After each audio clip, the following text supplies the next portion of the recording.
A passport is a formal identity document or certification issued by a national government that identifies the holder as a national of a particular state and requests permission in the name of the sovereign or government of the issuing country for the bearer to be permitted to enter and pass through other countries.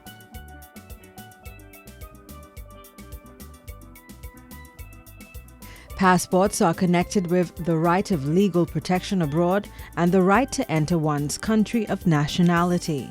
Passports usually contain the holder's photograph, signature, date of birth, and nationality.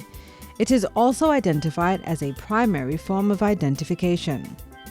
For those of you wishing to obtain a Dominican passport, here is a step-by-step guide on how to do so. First, here are the two most important buildings you will need to get yourself acquainted with to apply for a passport. The Immigration Department at the police headquarters located on King George, the 5th Street in Roseau, and the Treasury Department located alongside the government headquarters. The Treasury building can be accessed from either Kennedy Avenue or Hillsborough Street in Roseau. Now that you are familiar with these two buildings, let's get to the passport application fees. For children under 16 years of age, the fees cost $75 EC. Adults 16 years or older, passport fees are EC $150. To replace a lost or stolen passport will cost EC $400, so ensure that your passports are always secured. You will need to obtain the passport form from the immigration office, where an immigration officer will gladly hand over the forms and answer any questions you may have. Or you may opt to download the form from the Commonwealth of Dominica's government website at www.dominica.gov.dm. Here is what the form looks like. Attached to the form are the necessary instructions which must be read carefully before filling in the form. The instructions are detailed and self-explanatory. However, Section 8 on the form, which refers to a recommender, is one question that is frequently asked about. A recommender is someone who verifies the likeness of the applicant and that the information provided is true. Inspector Roy Pascal explains why the recommender is a significant part of applying for a passport. Persons coming to apply for passport, we do not know them. And we need somebody to tell us, yes, some person has some standing in the community, to tell us, yes, we have known this person for at least 2 years. To be a recommender, you must know the person personally for at least 2 years.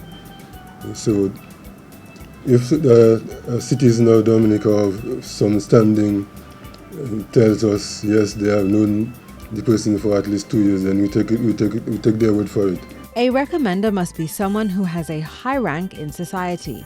Examples include a member of parliament, a senior bank official, and a registered nurse. A lot of the recommenders, we are familiar with them. They have done that several times. And once the person has the proper the profession, the correct profession, then and the rank to do that. Not only the profession, but the rank. Because you may have a certain profession, but then you need to have a certain rank. Because not all police officers can recommend a form. You must be a sergeant and above. Okay? And not all nurses can recommend. You must be a registered nurse and above. Inspector Pascal noted that the department has tried to make the recommender requirements much easier for people within their communities to be able to apply for a passport. We try to make it easy for persons to find somebody who can recommend. That's why we have added the registered nurses so that they can find somebody in the community, justice of peace. Because on the form says doctor, lawyer, and those things, those sort of persons. And you may not always find a doctor or lawyer in the community, but you will find a sergeant of police or The registered nurse usually around, so the qualified teacher. One mistake frequently made is the signing area for children under 16. There are times when you have persons signing the wrong place. For example, a child under 16 cannot apply for a passport for himself. And sometimes you might find the child signs this is the place where the child under 16 must sign, near the box near the photo. It says signature box, right? So the child must sign there. But the applicant, who is the mother or the father or the legal guardian, must fill out section 6 and 7, right? But sometimes you find the child signs the signature box and section 7, which is the declaration. Right, but they cannot sign the declaration. The applicant must sign the declaration. Please ensure that the form is filled out legibly. Once you have completely filled in and signed the passport form where needed, you will then need to go to the nearest photography studio to take passport-sized photographs of yourself or the person wishing to obtain a passport. You will need 2 recent passport-sized photos. Passport photos must adhere to the following standards. Photos should neither be underexposed nor overexposed. Background colors preferred are white, light gray, light blue, light brown, or beige. There must be contrast between image and background. For example, no white shirt on white background. No shirts with bold prints, no military shirts or camouflage should be worn. No sleeveless tank tops. Chest area must be covered. No shades or dark sunglasses. No head coverings except in the case of Muslims.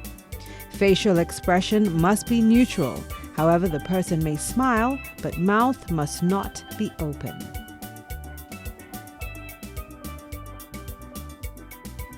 Now, once you have gotten that squared off, you should head to the Treasury Department. This is where passport application fees are to be paid.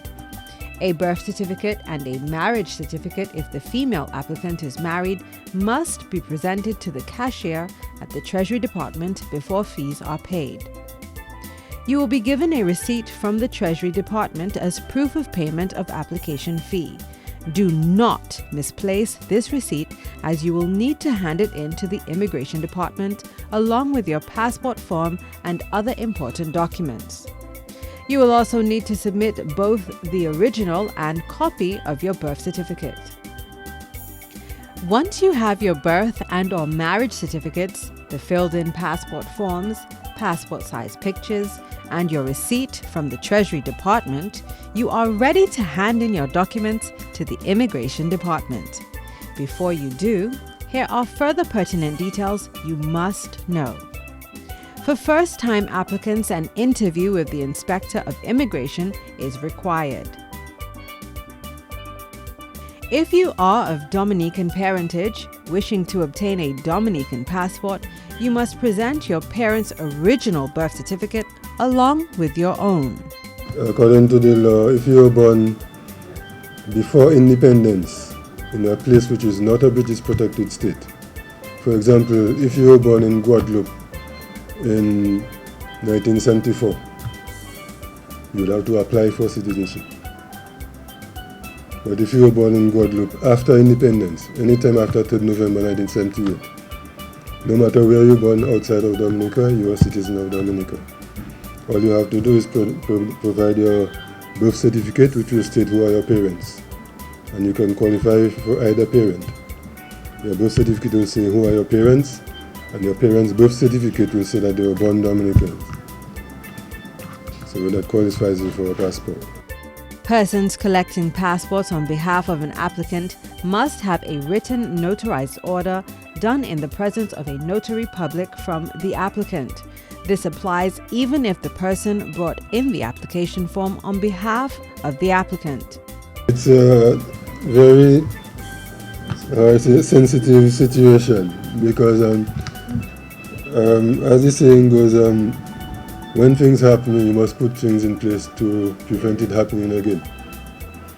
We had a situation where a father applied for a passport for his son. When the passport was ready, the mother came to pick it up.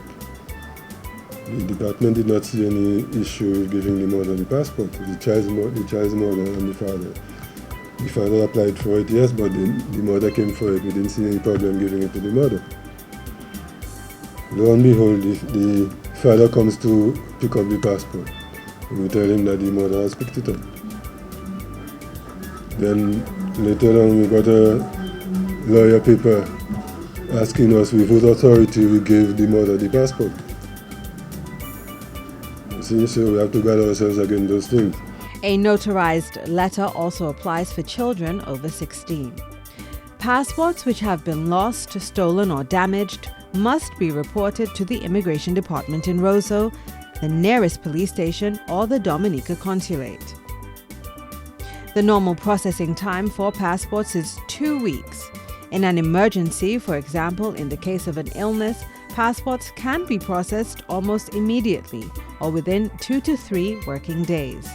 Stamps are no longer required for passport applications. All passports are issued at the Immigration Department Police Headquarters in Roseau, Dominica. The new passport is a machine-readable CARICOM passport that conforms to international standards. The color is blue and it replaces the older ones previously in circulation. The CARICOM passport is a much more secure document. In fact, the green passports were handwritten. So, although there are some security features on the passport, but on the new CARICOM passport, it's a machine-readable document. All the process is done through a system. Okay, and it's a very secure system.